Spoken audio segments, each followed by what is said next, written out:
তৎকালীন সিপিআইএম সরকারের আমলে ত্রিপুরার শিক্ষা ব্যবস্থার অব্যবস্থা অত্যন্ত শোচনীয় ছিল।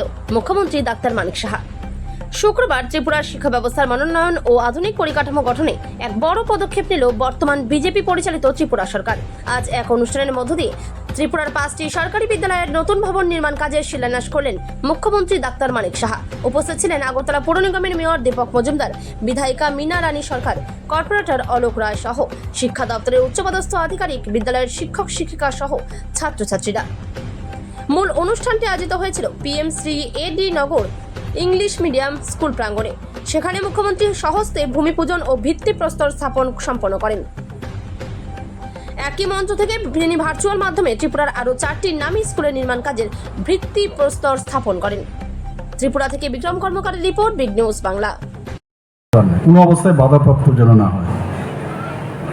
আজকের এই একদিকে ইনফ্রাস্ট্রাকচার ডেভেলপমেন্ট, ডিজিটাল শিক্ষা, আমাদের দক্ষতা উন্নয়ন, বালিকা শিক্ষা, ইনক্লুসিভ যে এডুকেশন সেটা হচ্ছে, শিক্ষার গুণগত যে মান সেটা আমরা চাই যে আগামী দিন আরও বাড়ুক।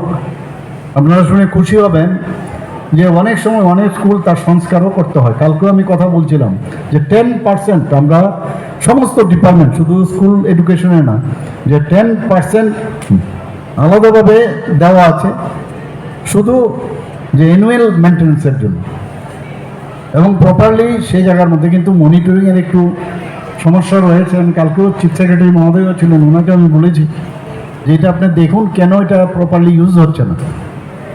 অনেক সময় আপনি দেখবেন স্কুলে আসছেন, দেখবেন একটা বট গাছ উঠে আছে, তো সেটাকে আগের থেকে যদি বট গাছটা আপনি কেটে দিন বা সেটাকে প্রপারলি যদি নির্মূল করতে পারেন তাহলে ফাটল ধরবে না।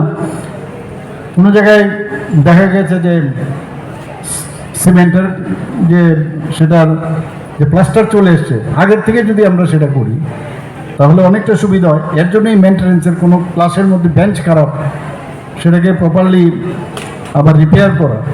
এর জন্য প্রায় 213টি বিদ্যালয়ে এই ধরনের পরিকাঠামো যাতে উন্নয়ন হয় তার জন্য 1178.43 কোটি টাকা খরচ এর মধ্যে হয়েছে।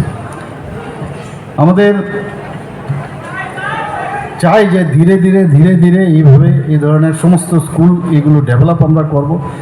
এখানে আমার পূর্ববর্তী বক্তা অলরেডি বলেছেন যে নেসিট থেকে আমরা আরও, আমাকে বলেছেন সেক্রেটারি মহোদয়, নেসিট থেকে আরও এখানে আরও 240টি সরকারি এবং সরকারি সাহায্যপ্রাপ্ত বিদ্যালয়ে, সেটা তো আজকে করছি, তাছাড়াও